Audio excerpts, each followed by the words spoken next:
We spoke earlier in the month about self-esteem, and we want to move it to the workplace. Now, confidence and arrogance are easily conflated, given that they both stem from self-esteem. But knowing how to be more confident at work requires understanding how arrogance poorly affects others and, of course, yourself. Thato is back to share some of her workplace wisdom. There's a fine line between the two, right? Very Arrogance and confidence. Yeah, very fine. Thank you for having me. Yeah. Arrogance is when you have a inflated ego and you don't listen to criticism. So in a team environment, if somebody says you've made a mistake, when you're arrogant, it's not easy for you to admit those mistakes. When you're arrogant, you want to put others down in order for you to feel that you are valuable or you're doing something.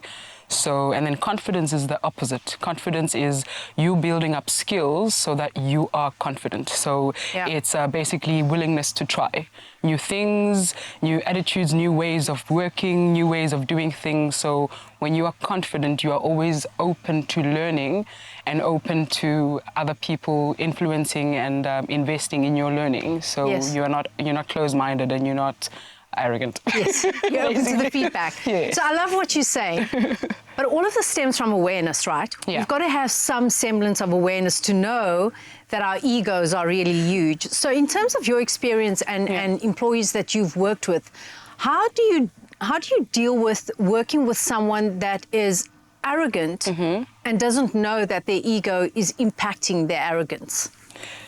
So we get called in when something like that happens because in human resources degree, we study psychology as well. So we come in and help the person actually realize that. So I'll have a coaching session with them and make them aware, without me being unkind to them. So maybe speak to them about certain behaviors, and if the person still doesn't get it, then we book them for training. It's actually called emotional intelligence training. Love that. Where the people then get, this happens mostly when we have very technical people, like type A personalities, like analysts or engineers, and then they do well in their work, and then their bosses go, okay, I can promote them to look after another team.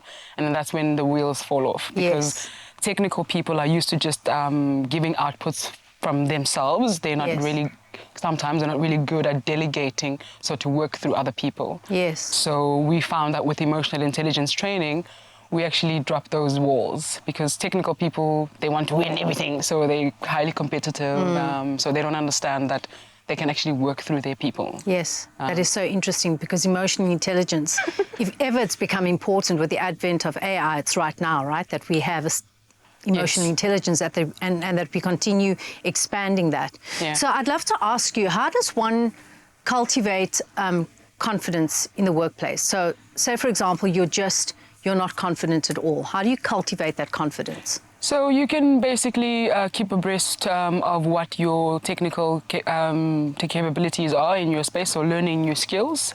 So when you know how to do something, it boosts your self-confidence or self-efficacy. You can also emulate your peers that are sort of confident, so look at Zoraida, okay, she's wearing this today, okay, whatever, you know. So honestly, people, you copy others, so you assimilate that behavior. Okay. Dress for success, you know, when you look nice and when you've dressed well, you somehow feel good about yourself, so that boosts up your confidence. What else?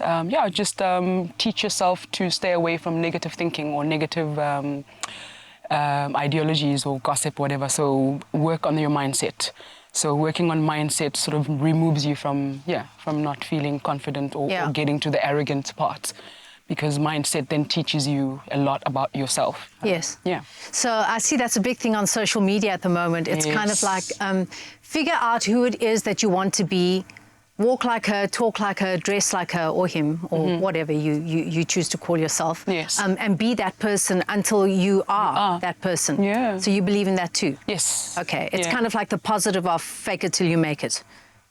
Yeah, it's more intentional and positive it's and an kind. affirmation. Yes. So it's not. It's an emulation. Yes, there we go. It's an emulation. I like that. Yeah. Now, can you tell me, because I love getting personal with our guests, can you tell me of an experience you've had, because we're all fallible human beings, right? Yeah. In your career, where you have felt insecure with low self-esteem, and what are the tools that you've turned to help navigate that period so that you Okay. could feel confident again? All right, cool. So it was a long time ago, maybe 11 years ago. I was 30, and I had been working for the CSIR, so it's like a research firm, and I had resigned, and then I was headhunted by a software house, and they were like, okay, we want you to come and head up our HR department. And then I got there, and I had 12 reports, some people based in India, some people based in Pretoria.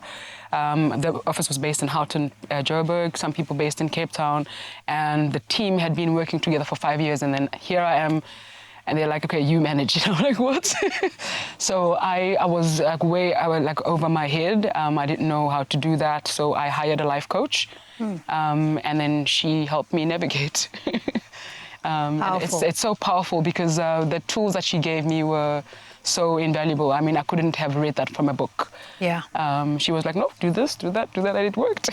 I love that. I'm all about coaches. You know, if you want to excel in your sport, get a coach. You want to excel in your personal development, get a coach. I love that. Thank you so much. I believe in coaches. Yeah, for sure. Me too. Me too. I'm first in line. Tato, it's always a pleasure having you in studio. Thank you so much. Well, there you go. What simple yet sage advice Tato always gives us. A bit later on in the show, we will give you some tips on how to recover from a bad day at work.